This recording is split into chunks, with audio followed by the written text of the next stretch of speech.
กับทักทายสบายดีเนาะพี่ๆน้องๆทั้งในและต่างประเทศ ยินดีต้อนรับเข้าสู่ช่องเบาคำม่วนชาแนลเนาะพี่น้องเนาะเชื่อว่าหลายๆคนก็อาจสิติดตามข่าวเนาะคือกันกับเบาคำ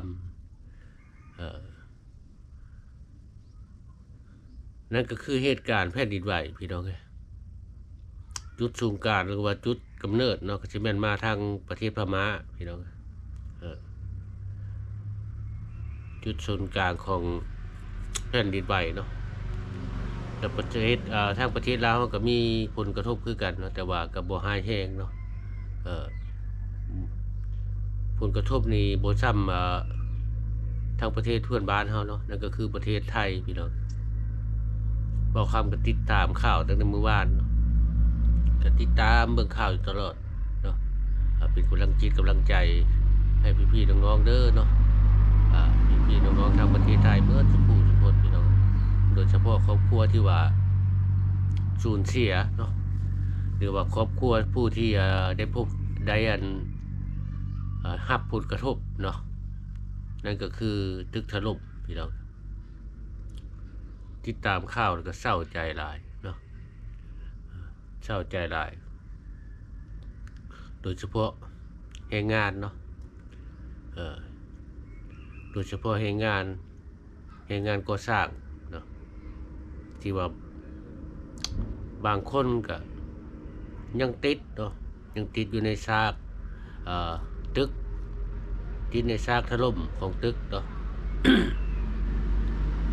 ก็เป็นเรื่องที่เศร้าใจหลาย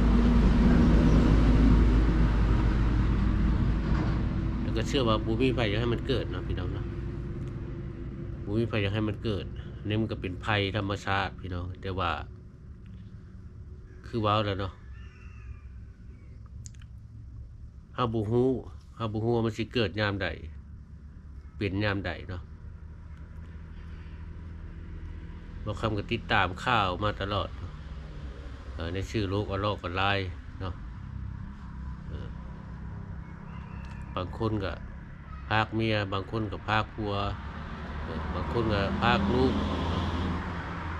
นี่เป็นเหตุการณ์ที่เศร้าหลายพี่น้องเหตุการณ์ที่เศร้าหลายครอบครัวต้องพากต้องจากกันเนาะย้อนความทุกข์ความยากพี่น้องหาเลี้ยงปากเลี้ยงท้องสุดท้ายก็มาพบเหตุการณ์นี้เนาะนั่นก็คือเหตุการณ์แผ่นดินไหวเป็นเรื่องที่เศร้าหลายเนาะก็ขอส่งแห่งจิตแห่งใจเด้อเนาะให้พี่ๆน้องๆทางฝั่งไทยแล้วก็ครอบครัวผู้ที่สูญเสียเนาะแล้วก็สู้ๆเนาะบอกคำก็ขอเป็นกำลังใจเนาะเพราะว่า70%เนาะ FC ที่ติดตามบอกคำหรือว่าให้กำลังใจบอกคำกันแม่นว่าทางประเทศไทยพี่น้องติดตามช่องของบอกคำเนาะกดซับกดไลค์หรือว่าเข้ามาเบิ่งมาชมกันแม่นว่าเป็นทางพี่น้องภาคไทย 70%ขอเป็นกำลังใจเพราะว่าสิเป็นทางหน่วยงานเนาะหน่วยงานที่ว่าเพิ่นเข้าไปเก็บกู้เนาะหรือว่าเพิ่นกำลังปฏิบัติหน้าที่ก็ขอเป็นกำลังใจให้เมื่อทุกคนเนาะโดยเฉพาะก็แม่นว่าครอบครัวผู้ที่สูญเสียเนาะก็ขอเป็นกำลังใจให้แล้วก็จึงสู้ๆละเนาะในเมื่อมันเกิดแล้วบ่มีภัยว่าอยากให้มันเกิดเนาะพี่น้องเนาะจังได๋ก็สู้ๆเด้อเนาะพี่ๆน้องๆเมื่อทุกคนเนาะ